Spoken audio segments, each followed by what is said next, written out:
saya tuh tidak menyerang Ba'alawi. Saya tuh menyerang oknum Ba'alawi. Habib yang terakhir saya serang itu sebenarnya adalah Habib Rizik. Kenapa saya menyerang Habib Rizik? Karena Pak Habib Rizik itu, beliau adalah pelopor dari perpecahan di NU. Betul tidak? NU tuh nggak pernah pecah sejak ada Pak Habib Rizik.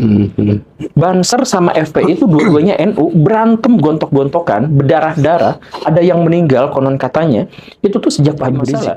Yang jadi masalah itu adalah mereka yang mengklaim memiliki otoritas ilahiyah, mereka yang merusak agama dari dalam, mereka yang nyari cewek seenaknya, kemudian kamu harus mau sama saya karena saya keturunan Nabi. Itu merusak Islam, menghancurkan Islam, dan menistakan Islam. MUI tidak mau menindak itu. PBNU tidak mau menindak itu. Karena apa? Kalau sejenis, ya mereka nggak ngapa-ngapain. Bahkan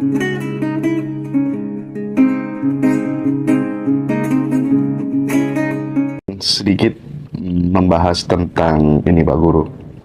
Kapan hari itu kan kita tahu yang Al Zaitun itu kan rame dituduh sesat lah dan lain sebagainya gitu ya. Terus saya melihat beberapa kali Guru Gembul mengundang Ahmadiyah dan seterusnya gitu ya. Terus seolah-olah Pak Guru itu ingin kayak ada rasa tidak terima gitu. Gampang sekali orang itu nyesat-nyesatkan orang lain gitu. Terus kemudian yang terbaru nih Guru Gembul juga bicara tentang para habaib yang murtad besar-besaran dikomparasikan dengan beberapa aliran yang dianggap sesat oleh masyarakat. Nah, saya ingin Pak Guru memberikan edukasi itu buat teman-teman di Ngaji Roso. Ayo, silakan. Apanya? Yang kita mulai dari mananya nih? Semudah itu orang dianggap sesat dan lain sebagainya itu gimana tuh? Jadi sebenarnya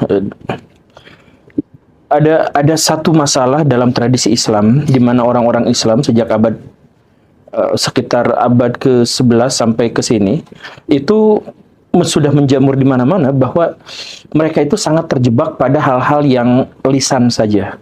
Jadi kalau dalam tradisi Nabi itu pernah meramalkan bahwa kaum muslimin itu akan berislam hanya lisannya saja. Dan itu terbukti hari ini. Jadi maksud hanya lisannya saja itu gini. Ketika mereka, orang-orang Islam itu mendapatkan dalil, baik itu Quran maupun Sunnah, maka yang mereka lakukan adalah membacanya, menghafalkannya, menafsirkannya, memperdebatkannya, dan mengulang lagi dari awal. Tidak pernah ada wujud aplikasi, tidak ada yang seperti itu. Jadi misalkan ada ayat tentang soal kerusakan di langit dan di bumi gitu ya. Ada ayat itu jelas. Ayat itu kutukan buat orang yang merusak alam. Tapi ayat itu diperdebatkan, ditafsirkan, tetapi tidak ada yang berupa mengupayakan itu. Dan tidak ada misalkan ulama-ulama yang menganjurkan ayo kita anti global warming gitu. Kita belum pernah dengar yang seperti itu. Karena apa? Karena mereka tuh sibuk memperdebatkan tapi tidak pernah langsung mewujud dalam aplikasi. Hanya di lisan saja. Nah, karena mereka itu terjebak semuanya hanya di lisan saja, maka istilah sesat dan menyesatkan pun hanya di lisan saja. Jadi kalau ada orang ngebom orang lain, itu belum tentu dianggap sesat. Tapi ketika ada yang mengatakan bahwa Allah itu duduk di atas aras. Nah, kalau judulnya kata-kata, itu bisa saling sesat menyesatkan. Jadi misalkan, coba cek misalkan ada ulama-ulama di Indonesia yang banyak sekali, mereka itu akan menyesatkan orang lain melihat kata-katanya. Kata-katanya ini, wah ini sudah musyrik, wah ini sudah begini. Semuanya berhubungan dengan kata-katanya. Tapi pada bagian perbuatan, ketika ada ulama misalkan yang sampai mempersekusi, ngegebukin orang misalkan, atau misalkan ulama itu terlibat dalam korupsi, dan lain sebagainya, semuanya bungkam. Karena itu bukan lisan. Jadi kita hanya menghakimi sesuatu yang dilisan-lisankan saja. Begitu. Nah, ini tradisi kaum muslimin di zaman sekarang. Karena Islam hanya di lisan saja. Makanya coba misalkan cek. Ada di Indonesia itu aliran yang namanya Syiah, katakanlah. Dituding sesat. Apa yang menjadi kesesatan mereka? Adalah karena mereka menolak Abu Bakar dan Umar. Gitu. Dalam pernyataan. Jadi ketika mereka berbuat baik sekalipun, ketika mereka berkontribusi terhadap sains sekalipun, aksi-aksi itu diabaikan selama kata-katanya bermasalah. Begitu. Jadi karakteristik dari orang sesat dan tidak sesat adalah kata-katanya. Itu terjadi di kasus Ahok juga ya? Kasus Ahok, betul. Kasus Ahok. Ahok itu misalkan ketika FPI berkuasa di Jakarta, dia tidak berani dan tidak bisa menyelesaikan masalah Kalijodo, pelacuran di sana. Ahok bisa. Tapi karena Ahok bertindak nyata, tindakan nyata aktualisasi itu diabaikan. Tapi ketika ada kata-kata, nah kata-kata itu yang dihakimi. Karena Islam hanya di lisan saja, maka banyak sekali orang-orang yang mengatasnamakan Islam hanya menghakimi orang yang melanggar batasan-batasan lisan. Sebatas itu saja. Kalau sebentar saya mohon maaf, misalkan ada TikTokers di Indonesia yang dituntut dan akhirnya masuk penjara gara-gara penistaan agama ketika dia mengatakan Bismillahirrahmanirrahim lalu makan babi. Seandainya nggak pakai Bismillah, nggak pakai lisan itu, makan babinya nggak dibiarkan saja. Betul. Begitu kan? Iya. Itu yang jadi ya seperti yang disampaikan oleh Nabi bahwa kaum muslimin itu pada akhirnya hanya berislam di lisan saja. Dan mereka keluar dari agama seperti anak panah yang lepas dari busurnya. Kencang banget keluar dari agamanya itu. Begitu. Sekarang, kalau dikomparasikan dengan dosa-dosa yang dilakukan oleh Habib Alawi, yang kan banyak yang tanya, kenapa sih Pak Guru ya kok gajar Habib Alawi terus gitu ya, sebahaya apa mereka itu gitu kan, banyak ya pertanyaan kayak gitu. Nah kalau di-compare dengan aliran-alirannya dituduh sesat tadi itu gimana Pak Guru? Saya tuh tidak menyerang Mbak Alawi. Saya tuh menyerang oknum Mbak Alawi. Jadi maksudnya kalau ada dari, kan Mbak Alawi itu klannya. Kalau misalkan saya menyerang mereka, ya berarti saya tuh rasis. Tapi saya tidak pernah menyerang Ibu Najwa Shihab, misalkan. Tidak pernah menyerang Habib Ja'far. Saya nggak pernah serang mereka.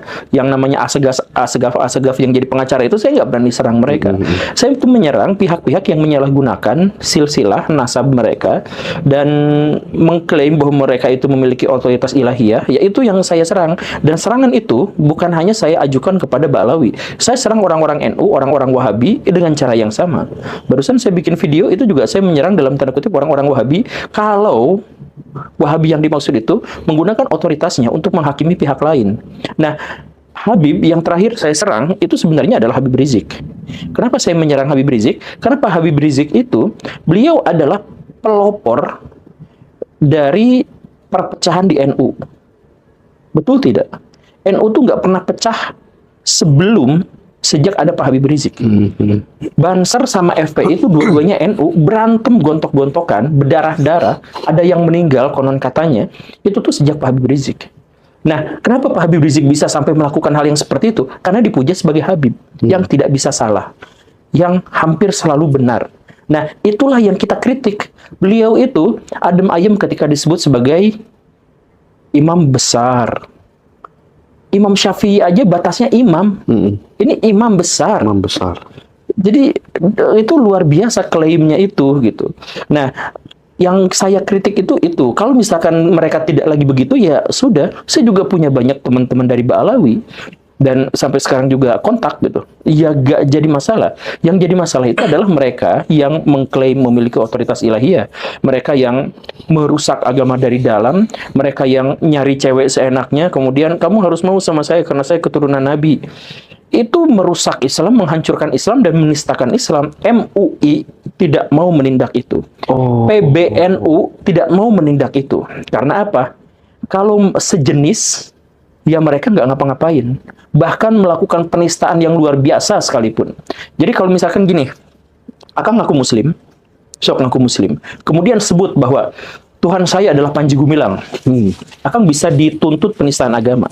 Tapi ketika Habib melakukan itu, tidak pernah ada tindakan. Oh iya. Rasul saya misalnya gitu ya. Ya, Habib itu kan ngaku pas ditanya man robuka, siapa Tuhanmu?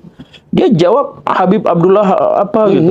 Dia jawab begitu. Dengan tegas. Jadi itu udah menyalahi sendi-sendi Islam yang paling dasar. Tapi mereka melakukan itu. Gak jadi masalah. Kenapa? Karena satu kubu, satu kolam. Itu menjadi parameter Guru Gembul mengatakan bahwa terjadi pemurtadan massal Habib.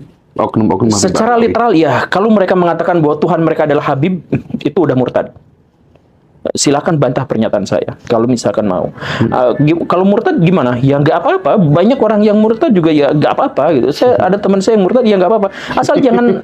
Asal jangan ngaku bahwa yang murtad itu kemudian mengatasnamakan Islam. Saya cucu Nabi, keturunan Nabi, berjuang demi Islam. Lah kalau udah murtad aja bilang nggak apa-apa. Kita temenan kok biasa gitu.